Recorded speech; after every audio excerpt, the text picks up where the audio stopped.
Hey guys, всем здорова, с вами Тома, и сегодня на этом канале я расскажу вам о моем потрясающем опыте липосакции. Прежде чем начать смотреть этот ролик, я бы хотела вас попросить досмотреть его до конца, потому что в самом конце я расскажу вам о способе, как можно сделать липосакцию или любую другую пластическую операцию бесплатно в Корее. Если вам это интересно, то смотрите до конца. Конечно же, это тот самый ролик, который вы все ждали больше всего. Больше всего вопросов, которые я получала в директ, были о том, когда я сниму тот самый видеоролик о том, как я сделала себе пластические операции в Корее. И самый первый ролик, который я запишу о своих пластических операциях, будет этот ролик о том, как я сделала липосакцию в Южной Корее. Будут фотографии до и после, будут фотографии во время операции, будут фотографии, которые снимала моя менеджер, пока я прямо лежала на операционном столе у врача. И, конечно же, я расскажу вам все. Было ли больно, как проходила реабилитация, нужно ли носить компрессионное белье, сколько стоит липосакция. И я расскажу, кто еще из звезд сделал операции в моей клинике. Сегодня здесь будет огнишко. Ну что, давайте начинать. Как вы все уже знаете, я себе сделала 4 пластических операции, и самую первую из операций я сделала липосакцию. Почему я вообще решилась на липосакцию и почему я не думала заранее? Все вы знаете, что я работала моделью в Южной Корее и продолжаю ею работать.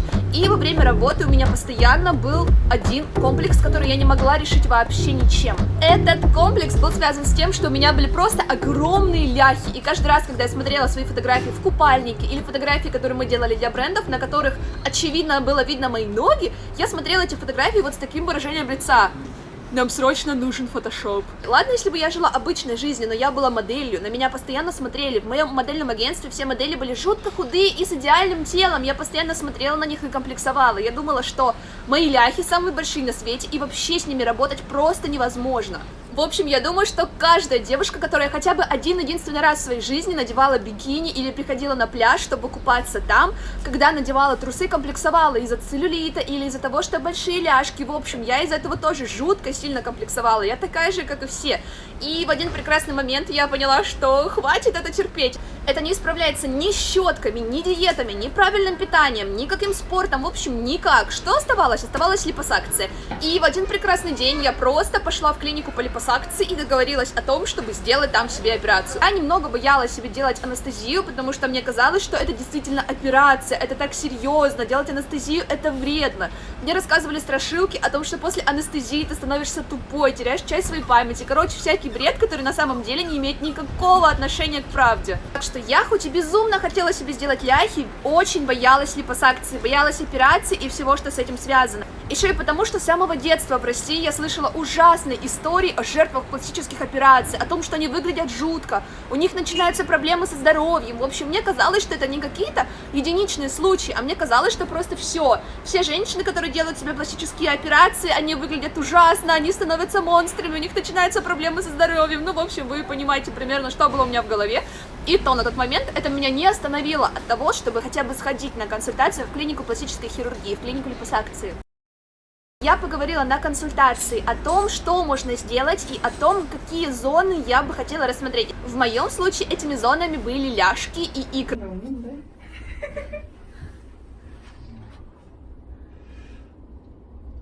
피 빼세요.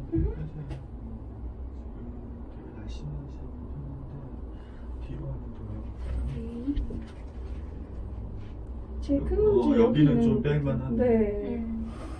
네. Дальше я пришла к врачу. Он посмотрел ноги и сказал, что да, возможно, на ляжках у тебя есть что убрать. Но насчет икр он был не уверен, поэтому мы специальным аппаратом просмотрели внутри состав моих икр и состав моих ляжек, сколько, откуда можно убрать жир там или мышцы. И выяснилось, что просто в икрах у меня не жир, а мышцы. Потому что с детства я занималась танцами, и у меня были действительно большие перекачанные икры. Икры делать просто бесполезно, мне это ничем не поможет, они не уменьшатся, оттуда просто нечего вынуть. И все, что нужно делать, это мои ляжки. Также, ребята, врач у меня спросил, какую бы я хотела иметь форму ног. Дословно он спросил, хотела бы я оставить себе какие-то объемы, или я бы хотела сделать себе полностью тонкие вот такие вот ножки-палочки. И на самом деле я, как девушка, которая работает в моделинге и которая восхищается худыми девушками, конечно же, сказала, что я хочу иметь ножки-палочки. Сами можете выбрать, какую форму вы хотите оставить. Хотите ли вы оставить немножко жирка, чтобы сделать все более натуральным, либо вы хотите сделать себе идеальные ножки-палочки. Это будет полностью ваш выбор, и врач обязательно спросит будет у вас на липосакции, как именно вы хотите сделать и какие зоны вы хотите убрать, а какие оставить. В общем, мы поговорили с врачом, и я еще вдобавок ко всему узнала, что в моей клинике, в которую я пошла, можно сделать себе не просто липосакцию под наркозом, а можно сделать себе новый вид липосакции, которая называется липосакция ламс, при которой наркоз используется местный, то есть мне даже не нужно будет спать, когда я буду на липосакции. Конечно же, я была заранее готова к тому, что все хирургические вмешательства это не самое приятное дело, я была готова к этому, я сказала, да, круто, конечно, здорово, если мне не нужно будет спать, если мне не нужно будет ночевать в клинике, отходить от анестезии.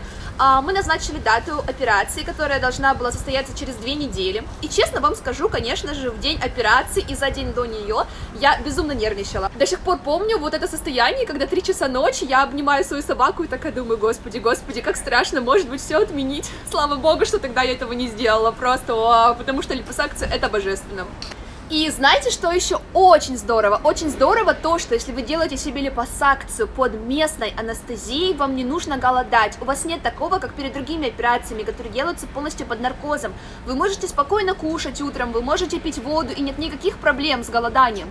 То есть вы просто ведете обычный образ жизни, а после липосакции, которая была сделана у меня под местным наркозом, вы просто встаете и идете домой. Боже, просто муа. В общем, утром я хорошо поела, выпила кофе, съела салат и поехала на липосакцию. Моя операция должна была быть в 11 утра. Конечно же, до того, как делать процедуру, меня еще один раз осмотрел врач, и вот тут меня ждал шок. Врач мне сказал, что ушки на ляжках, которые у меня внутри, в принципе, можно и не удалять, потому что удалять там немного. Как врач объяснил, чем меньше мы удаляем жира, тем болезненнее вы это ощущаете при операции, которая происходит под местной анестезией. В тот момент я услышала, что это больно, но я подумала, господи, я уже пришла на липосакцию, я уже на нее решилась, поэтому, пожалуйста, удалите мне все от начала до конца, правильно, и полностью, чтобы потом у меня не было никаких проблем. А поскольку современной липосакции хватает еще и практически на всю жизнь, я, естественно, хотела сразу же все сделать один раз, отмучиться один раз и больше никогда не париться в дальнейшем. Но врач мне сказал, что это будет больно, и, конечно же, я стала переживать еще больше. Как все началось? Меня переодели в специальный халат, на меня одели тапочки и шапочку на волосы, для того, чтобы все было максимально стерильно, и завели в операционную комнату. Как вам мой стиль? Пожалуйста, напишите в комментариях, потому что в тот момент мне очень понравился мой такой прикид из клиники липосакции. Я даже запостила его себе в Инстаграм и сказала, ребята, посмотрите, сегодня я сделала липосакцию, как вам мой костюмчик.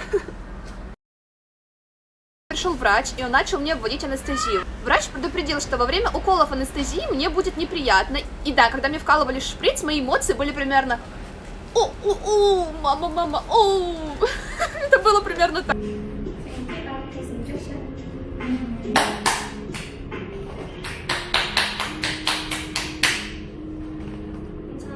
네. 조금만.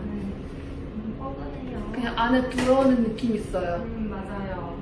반대편에 진통제 먹을 거예요. 네. Another shot on the other side.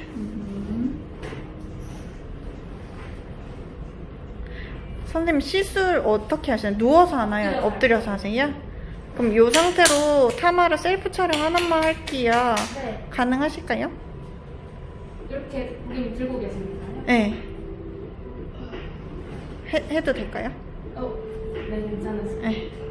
Это не настолько неприятно, чтобы прямо умереть и никогда себе не делать липосакцию. Я согласна повторить ее еще один раз, если что. Конечно же, в процессе мне было неприятно, но в будущем, анализируя все, я поняла, что это не такая уж и большая боль, чтобы никогда не принести себе наслаждение худыми ляхами, ребята. Ох, худые ляхи, это идеально. В общем, мне сделали укол, я была полностью в сознании, и мы с врачом просто придумывали шутки, которые я могу показывать людям на моем YouTube-канале.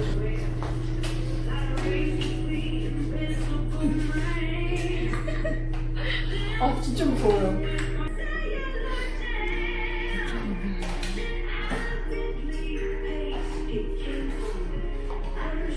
Безусловно, была парочка моментов, когда мне было неприятно, и был даже один момент, когда я немного заплакала, потому что действительно удалять жирок внутри, на вот этих ушках, которые находятся внутри, неприятно, но неприятно это делать, наверное, минут 10, все остальное время мы спокойно разговаривали, можно взять с собой смартфон, книжку и лежа на операционном столе просто читать книжку или заниматься своими делами. Это не настолько больно, чтобы вы не могли ничего делать во время операции. Моя операция длилась примерно 2 часа, и после того, как мне ее закончили, мне надели специальный браслет на руку. А на этом браслете был мой штрих-код и было название клиники. Этот браслет нужен для того, что если вдруг где-то на улице мне станет плохо, скорая помощь могла без проблем отсканировать мой штрих-код и понять состояние моего здоровья, что со мной случилось и почему я могу себя плохо чувствовать. Так что я надела штрих-код, я получила себе специальную игрушку от моей клиники 365 MC, игрушку, которая символизирует выкачанный из моих ляшек жир. Я обняла эту игрушку, надела платье и спокойно поехала домой сама на метро, потому что клиника находилась довольно близко от моего дома, и я решила даже не тратить деньги на такси. Первая сложность, с которой я столкнулась после липосакции, это то, что мне было неприятно идти вниз по ступенькам. Вот вы знаете, это была такая же боль мышц, как, например, если вы очень сильно перекачали себе ляжки в спортзале, и вы потом идете домой такие «о-о». Кстати, напишите, пожалуйста, испытывали ли вы когда-нибудь боль в мышцах на ногах от того, что перезанимались в спортзале? Потому что я уже думаю, может быть, я одна такая просто, которая постоянно тренировалась, приседала и потом ходила вот так вот в раскорячку. И еще знаете, в чем мне повезло? Обычно, когда вы делаете себе стандартную липосакцию на ляжках, вы вынуждены носить 6 недель после нее компрессионное белье, специальные такие шортики, которые формируют структуру ваших ног. Они нужны для того, чтобы у вас нигде не образовалось горбинок, бугорков, чтобы ваши ляжки были идеально ровными и стройными. Так вот, при виде липосакции, новой липосакции, которую делала я даже не носила компрессионное белье. А я на самом деле из этого очень переживала, потому что я любитель активно погулять с моей собакой, и ношение компрессионного белья летом, конечно же, принесло бы мне кучу проблем. Но я его не носила, просто тьфу-тьфу-тьфу, слава богу. Сразу придя домой после липосакции, я легла спать, потому что, конечно же, это стало стрессом для моего организма, я очень нервничала. Я никогда до этого не делала себе ни липосакции, никаких других пластических операций, и, конечно же, прочитала об этом все, что могла найти в интернете, но когда ты читаешь, и когда ты делаешь это сам, это большая разница, так что стресс, ребята, был, и я пришла домой, и я просто решила поспать. В тот момент мои ляжки выглядели примерно вот так. Они по факту никак не изменились, у меня стояли специальные тампончики снаружи и внутри, в тех местах, где мне делали проколы. И что мне еще очень понравилось, при безоперационной липосакции не нужно наносить швы. То есть я даже не беспокоилась о том, что у меня там будут какие-то швы, будет течь кровь, возможно, будут какие-то проблемы. Не было ничего. И нельзя было на протяжении 3 дней мочить места, в которых были сделаны проколы, из которых выкачивался вот так вот мой жирок. И знаете, действительно, выкачка жира была похожа на то, как работают насосом. У меня когда-то в детстве был велосипед, и я его накачивала вот так. То, что происходило на липосакции, выглядело абсолютно и ощущалось точно так же. Первый день у меня практически не было отеков и синяков, а вот на 2-й и 3-й день они уже появились. И, конечно же, мои синяки выглядели не очень приятно. В норме синяки проходят от 2 до 3 недель, но я знала, что в моем случае это затянется, и синяки держались на моих ляжках около 4 недель. Боль, такая же, какую мы обычно ощущаем в мышцах, когда их растягиваем, была около недели, то есть остальное время у меня просто оставались синяки. И да, на протяжении нескольких дней я переживала, не одевала короткие юбки и шорты. Показалось, что людей, случайных прохожих, которые могут их увидеть, это может напугать, потому что действительно, как вы понимаете, это выглядело не очень. От синяков я не ощущала никакого дискомфорта. Пишите, пожалуйста, в комментариях, что вы думаете об этих синяках, действительно ли они страшные, и можно ли надеть короткую юбку и шорт после того, как сделали липосакцию. Испугает ли это прохожих, которые это увидят, или нет? Потому что мне показалось, что это не для слабонервных. Что мне посоветовал делать врач? После липосакции нужно сидеть на диете для того, чтобы то, что из вас вынул врач, сразу же не отложилось обратно. Еще врач меня предупредил, что после липосакции на протяжении приблизительно 6 недель лучше не заниматься активными физическими нагрузками, не заниматься в спортзале или не ходить на танцы, но как можно больше гулять для того, чтобы быстрее спадали отеки. Со 2-го дня после моей липосакции я брала на поводок свою собаку, и мы с ней шли гулять по 2-3 часа по округе. Моя собака в то время была очень счастлива. Еще отличие моей клиники заключается в том, что моя клиника после липосакции предоставляет бесплатные восстановительные процедуры для клиентов. Их примерно 6 штук, они связаны с тем, чтобы быстрее проходили отеки и быстрее восстанавливалась кожа на местах, где сделаны операции. То примерно на протяжении 6-7 недель я приходила в клинику и делала себе эти бесплатные восстановительные процедуры. После липосакции, когда прошло 6 недель, я не узнала мои ляжки, потому что то, как они выглядели до, и то, как они выглядели после, просто не сравнить вообще ни с чем. И первое, что я сделала после того, как закончился мой восстановительный период после липосакции, это одела короткие шорты и начала в них фоткаться, потому что, ребята, это ни с чем не сравнимо, господи, худые ляжки. Я не помню времени, чтобы они у меня были настолько худые, мне кажется, этого не было никогда, даже когда я была маленьким ребенком. А теперь давайте коротко я расскажу вам о плюсах современной липосакции. Сделав липосакцию один раз, вы не будете должны повторять ее снова, если будете придерживаться на протяжении первого времени строгой диеты. Операции диеты, прописанной диетологом в клинике. Второе. Если вы делаете липосакцию в хорошей клинике, в такой клинике, в какой делала ее я, например, у вас не будет никаких негативных проблем со здоровьем, вы просто вынете жир из вашей проблемной зоны и будете вечно жить счастливо. Даже если в будущем вы будете поправляться, жир на месте, где была сделана липосакция, не будет собираться вот в такие вот складки некрасивые, да, он будет равномерно распределяться по вашим бочкам, по рукам, по подмышкам, по ногам, и у вас больше не будет никогда вот таких вот больших страшненьких складок. Я не хочу сказать, что складки на ляжках это плохо. Если у вас есть складки, это натурально, в этом нет ничего ужасного. Если вы хотите, чтобы их не было, просто сделайте себе липосакцию.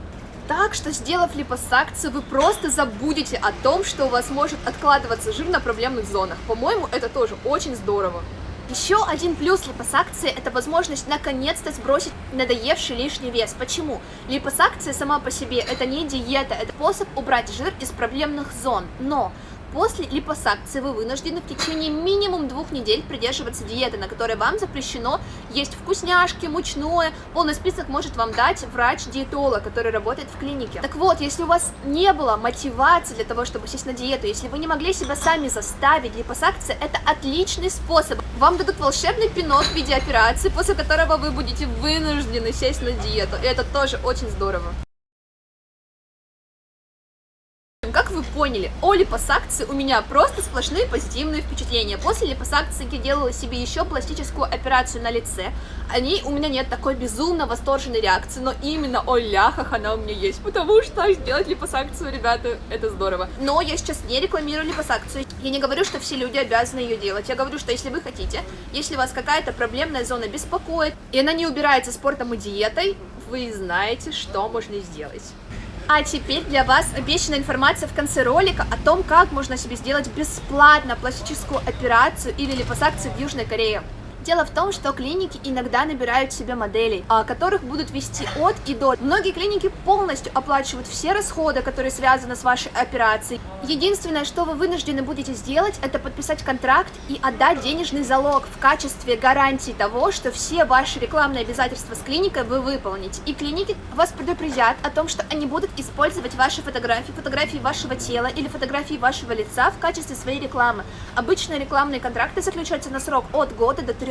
И клиники не любят делать операции тем людям, у которых практически незаметны результаты до и после. Так что если у вас действительно есть какая-то крупная проблема, есть какой-то комплекс, который связан с несовершенством внешности, мне кажется, это очень хороший шанс сделать операцию или процедуру на проблемной зоне. Что нужно сделать для того, чтобы стать моделью одной из клиник? Отправить заявку, в которой указать все ваши параметры, страну рождения, возраст и зону, в которой вы бы хотели себе сделать операцию. Отправить заявку можно через специальный сайт, который набирает модели для пластической хирургии. Этот сайт для вас я указала в описании под роликом. Но есть такой фактор, что на нем все на корейском, поэтому если вы хотите стать моделью для какой-то из клиник, вам обязательно нужно либо знать корейский, либо заполнять анкету с человеком, который неплохо говорит по-корейски и разбирается в том, что там происходит. Плюс проживать в Республике Корея хотя бы год или 2, в зависимости от вашего рекламного контракта, для того, чтобы вы могли исполнить все ваши рекламные обязательства в отношении клиники.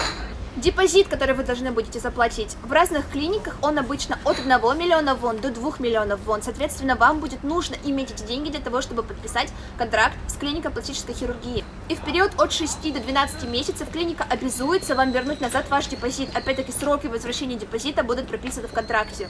Как правило, у моделей клиники нет большого количества рекламных обязательств. Они просто обещают честно выкладывать отзывы на сайтах Purse Forum и Real Self о том, как прошла их операция. И делать фотографии на 3, 6, 12, 9 день после операции. И у каждой клиник свои рекламные контракты. Но согласитесь, это делать не так уж и сложно, если вам полностью предоставляют бесплатный медицинский сервис. И есть еще один способ, по которому вы можете сделать себе бесплатные операции. Это написать в инстаграме клиники и спросить, нужны нужны ли клинике сейчас модели.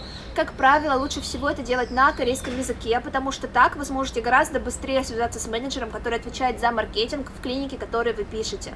Но опять-таки повторюсь еще раз, оба способа для тех, кто проживает в Южной Корее или хотя бы находится в ней на протяжении года или двух. Если вы не живете в Корее по визе, если вы не резидент и не постоянный житель, если вы приехали сюда в путешествие, вам будет очень сложно найти клинику, которая согласится вам сделать бесплатно пластическую операцию в обмен на модельный контракт.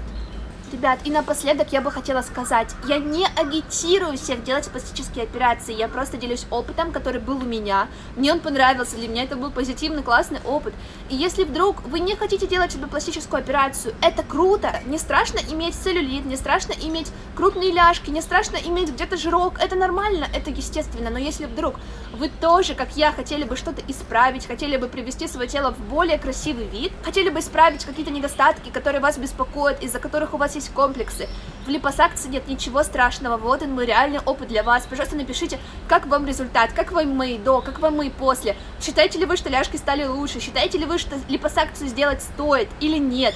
Напишите, что вы об этом думаете, мне будет очень интересно почитать ваши комментарии, и я с радостью всем и каждому отвечу. И отвечу также на любые ваши вопросы по поводу липосакции, потому что сейчас, как мои подписчики из Инстаграма знают, я уже не просто клиент клиники, а я теперь уже один из переводчиков клиники. Я работаю в клинике, в которой я сама сделала липосакцию, и знаю о ней теперь гораздо больше, чем я знала, когда сама шла на операцию. Так что, если вам нужен работник клиники липосакции, который говорит на русском и английском языке, он находится прямо перед вами, не стесняйтесь, пишите любые ваши вопросы в комментариях, и я с радостью отвечу. А еще, как работник клиники 365 МС, я могу предоставлять своим подписчикам и друзьям скидку 10% на операции. Это не реклама клиники, это не проплаченное видео, это то, что я могу сделать для вас, если вдруг вы тоже хотите себе сделать липосакцию. Вот такие новости, пожалуйста, не забывайте подписываться на канал, ставить лайки, надеюсь, мой сегодняшний рассказ был вам интересен и полезен. И всем пока!